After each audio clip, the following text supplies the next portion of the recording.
Bonjour, je suis Edéou Rosemonde Bayoulou, coach certifié en développement personnel et social media manager. J'accompagne les jeunes entrepreneurs et les particuliers à se développer et à développer également leur entreprise pour une meilleure visibilité. Consom'Mag me pose 5 questions décalées. Restez jusqu'à la fin, je vous donne des astuces pour mieux résister au stress. Pas du tout. La santé mentale, c'est l'équilibre émotionnel et psychologique dont tout le monde a besoin pour vivre une vie encore plus épanouie. En tant qu'entrepreneur, on est confronté généralement, et même très souvent, je vais dire, à d'énormes pressions. Il va de soi que si on est fragilisé émotionnellement, tout va bien sûr s'écouler autour de nous. Donc, il est très important de reconnaître que prendre soin de sa santé mentale, c'est vraiment la clé de notre succès. Il faut surtout retenir que investir sur sa santé mentale, c'est ce qui est primordial. Et ne pas surtout prendre cet investissement-là comme un luxe, comme d'aucuns d'ailleurs le croient.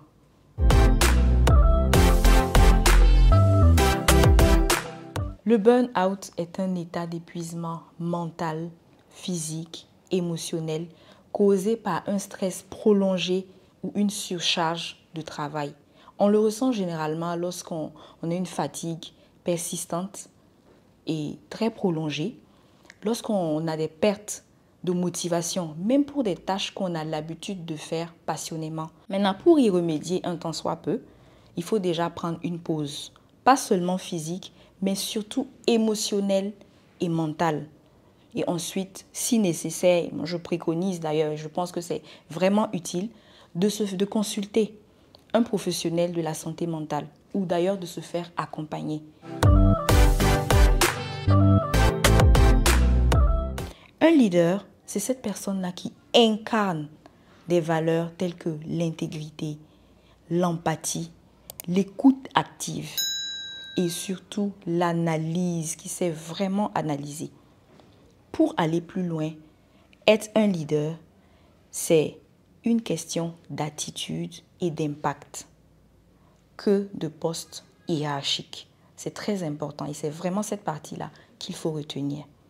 Et je vais maintenant répondre à la question pour dire qu'un entrepreneur n'est pas obligé d'être un leader. Par contre, être leader est une compétence qui le permettra de faire grandir son entreprise et lui-même de grandir personnellement.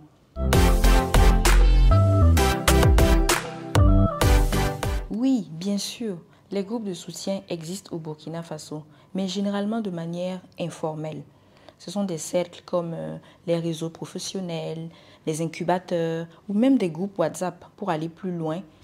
Et ils arrivent à partager ce moment que je dirais précieux qui leur permet donc de se donner des astuces, de se soutenir et surtout de faire avancer leurs activités.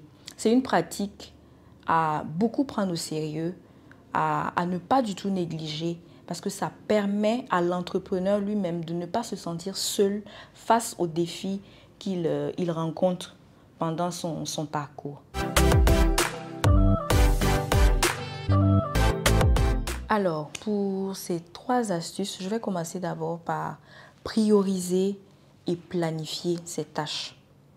On ne peut pas tout faire seul et c'est d'ailleurs normal. Donc, il faut prendre l'habitude de planifier nos tâches à l'avance et de différencier surtout ce qui est important de ce qui est urgent. On a d'ailleurs, avec l'évolution des réseaux sociaux, des applications que nous avons, en gros du digital, il y a tellement d'applications qui nous permettent de prioriser ou en tout cas de planifier efficacement notre journée. Ensuite, s'appuyer sur un réseau de soutien. Prendre l'habitude d'expliquer, de parler de nos difficultés à des personnes de confiance, de partager nos expériences, bonnes ou mauvaises, avec des personnes qui partagent les mêmes difficultés que nous, avec des personnes avec qui nous avons le même domaine d'activité nous permet de ne pas se sentir seul face à nos défis. Aujourd'hui, au Burkina Faso, même si c'est de façon informelle, ces réseaux de soutien-là existent. Donc, appartenir à ces réseaux est une action que j'encourage énormément. Parce que ça baisse un tant soit peu cette charge, ce stress et cette charge émotionnelle-là que beaucoup d'entrepreneurs se donnent. On est d'accord que l'entrepreneuriat, ce n'est pas du tout un fleuve tranquille, mais il y a des moyens, il y a des astuces qu'on peut utiliser pour soulager un tant soit peu cette charge émotionnelle-là. Pour finir, adoptez une hygiène de vie saine. Votre corps et votre esprit sont vos principaux outils. Votre corps et votre esprit sont vos principaux outils. Dormir suffisamment. Il est recommandé d'ailleurs 7 à 8 heures de sommeil pour les adultes.